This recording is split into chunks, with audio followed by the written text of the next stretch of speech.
After 8 on Ram FM 90.7 NPO Month, we're giving organizations an opportunity to come and tell us about the work that they are doing to empower and uplift the lives of those in our communities. And today we're joined by Mohato Foundation, and it was founded in 2021 by Newo Muyeri, a survivor of 16 years of addiction. And the Mohato Foundation aims to support individuals through various outreach programs, including soup kitchens in drug hotspots, and ultimately the establishment of a halfway house for rehabilitation graduates. So let's welcome Mr. Newo Muyeri. Good morning, Budon. Good morning. How are you, sir?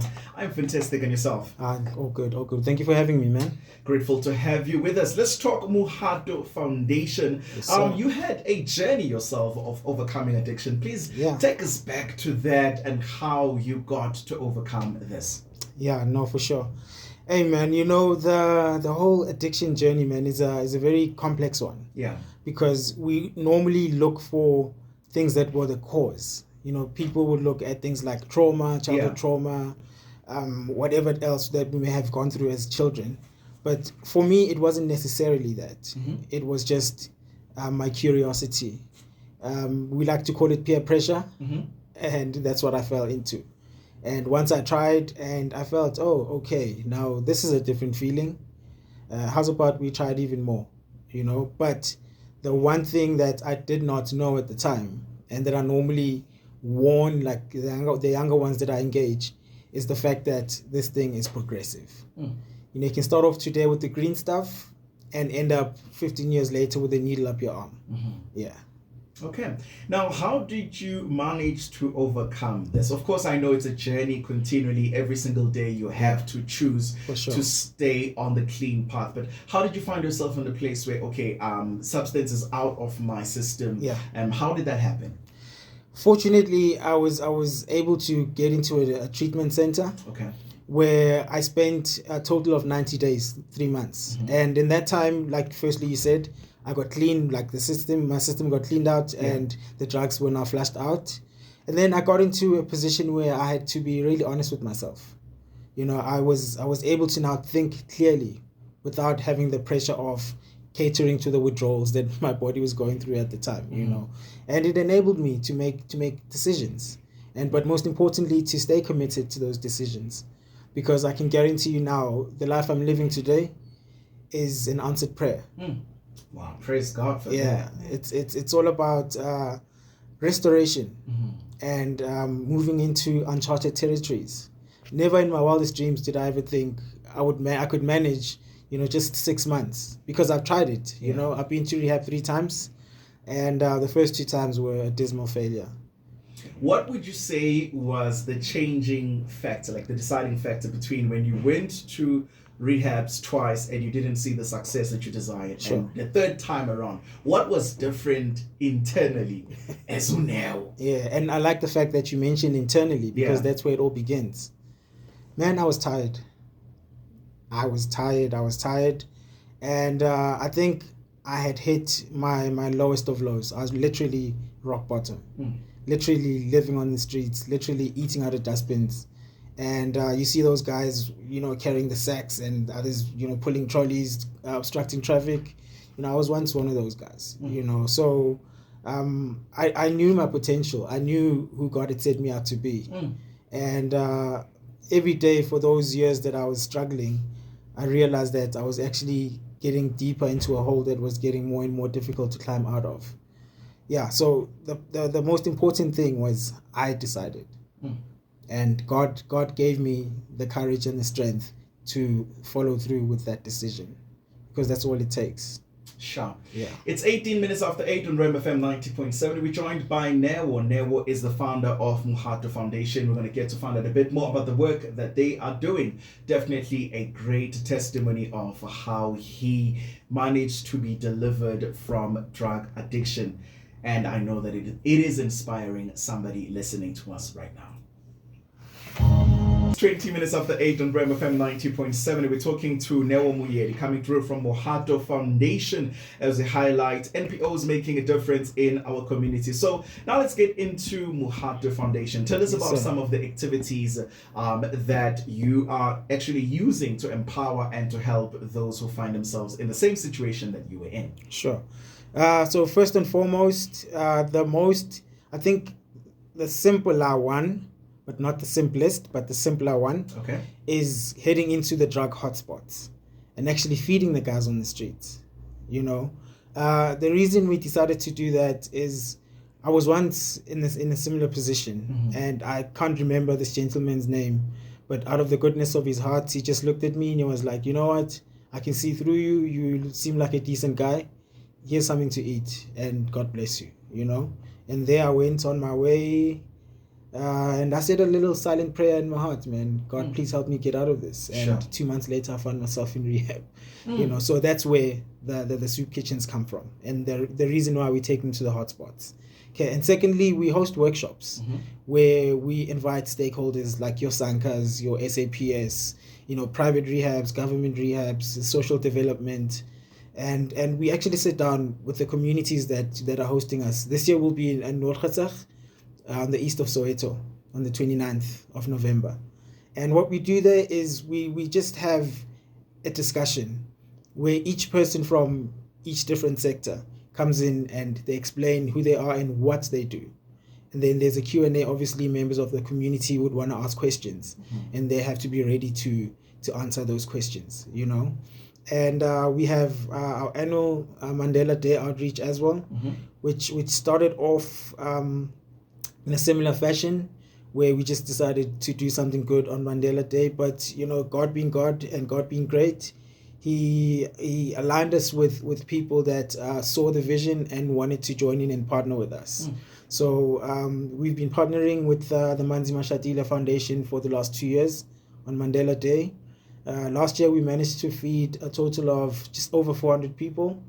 And this year we upped the ante and we fed over 1,000 people.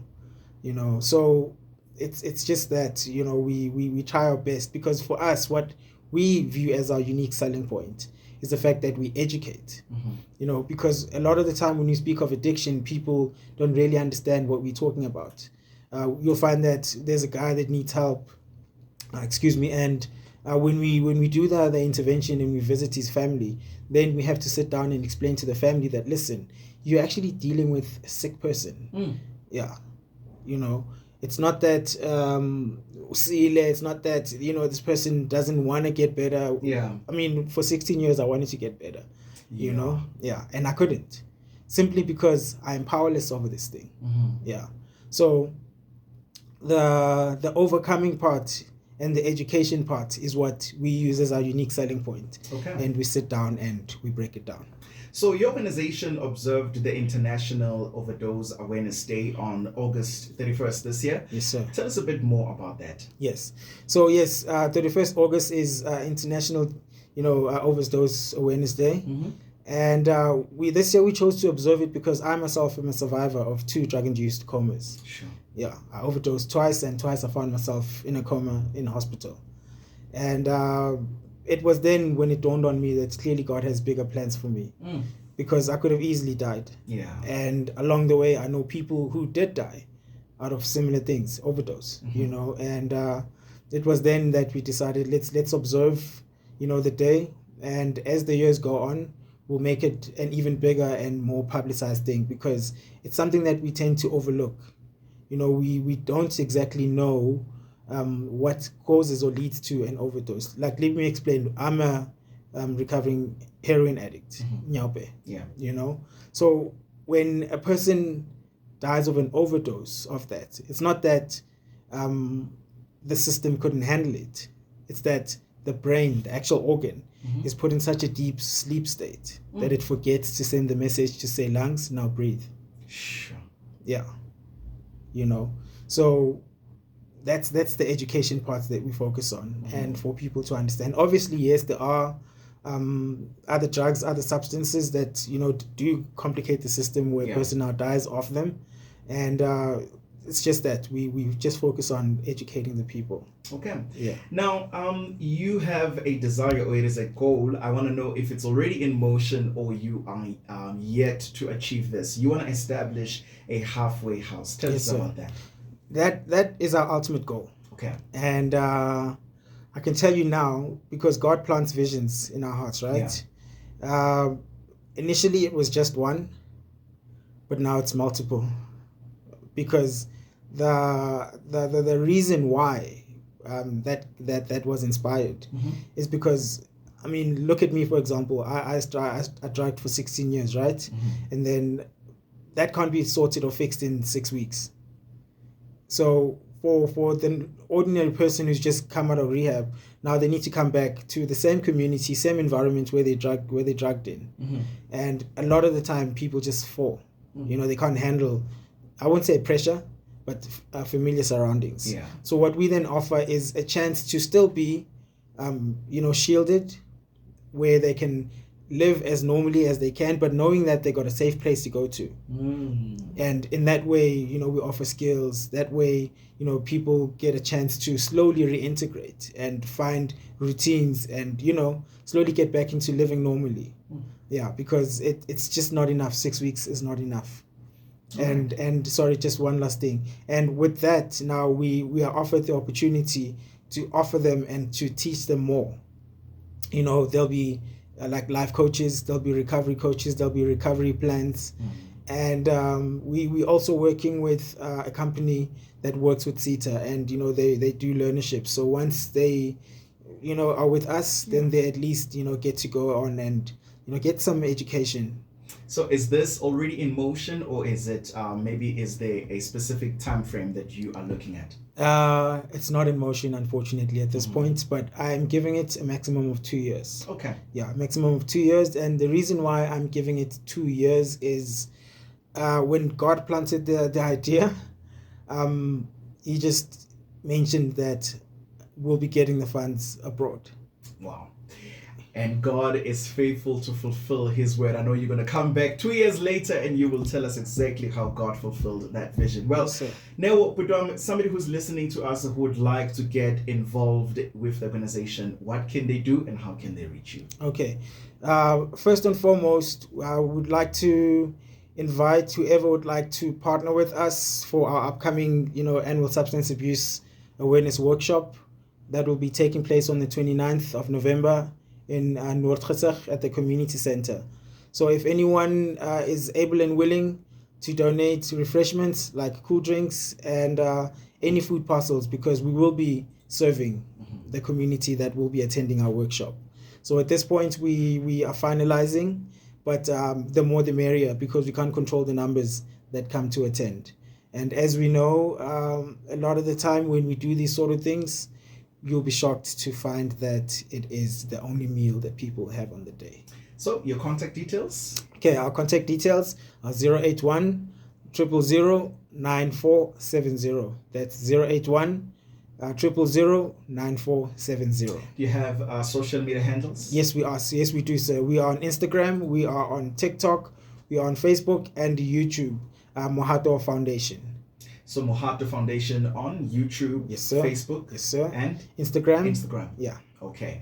Now, thank you so much for your time, thank and you. Really grateful to see what the Lord, first of all, has done in your life. Amen, you don't even look like your history. Yeah. So this is evidence indeed to show that God is able to make all things new and restore completely. Amen, Looking forward to what God is going to continue to do through this foundation, and thank you for coming through this morning. Thank you for having us. 28 minutes after 8, it is on Rainbow FM 90.7.